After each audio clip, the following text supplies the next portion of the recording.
আসসালামু আলাইকুম রহমতুল্লাহ। আপনি ভিতরে ভিডিওটি কেউ এড়িয়ে যাবেন না। যে গত পরশুদিন রাতে আপনারা সোশ্যাল মিডিয়াতে যে ঘরটি পুড়ে যাওয়া দেখেছিলেন, আমরা ঠিক সেই ঘরের উপরে মাটির উপরে দাঁড়িয়ে আছি এবং আমাদের পাশে দাঁড়িয়ে আছে নিজাম ভাই, যিনি যার ঘর গত পরশুদিন পুড়ে গিয়েছিল। আপনারা জানেন তিনি একজন গরিব মানুষ, অর্থনৈতিকভাবে তিনি স্বাবলম্বী না। 5,000 টাকার একটা চাকরি উনি সাধারণত করে থাকেন। এখন ওনার যদি ঘর আমরা করে না দিতে পারি, তাহলে ওনার যে ঘর করার মতো সেই সামর্থ্য ওনার নেই বর্তমানে।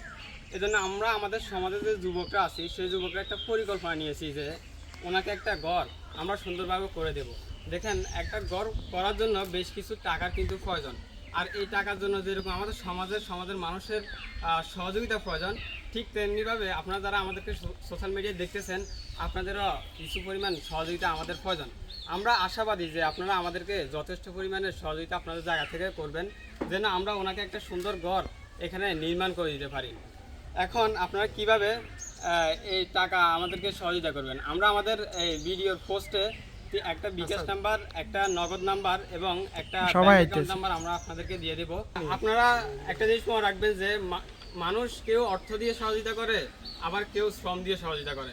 আপনি যদি একান্ত সহযোগিতা করতে পারেন তো আলহামদুলিল্লাহ, বিশেষভাবে যদি নাও পারেন, আপনি আমাদের যে ভিডিওটা দেখতেছেন এই ভিডিওটা আপনাদের সোশ্যাল মিডিয়ায় শেয়ার করে দিবেন। আপনার মাধ্যমে হয়তোবা আরেকজন ব্যক্তি কিছু টাকা আমাদেরকে এখানে অনুদান দিতে পারে।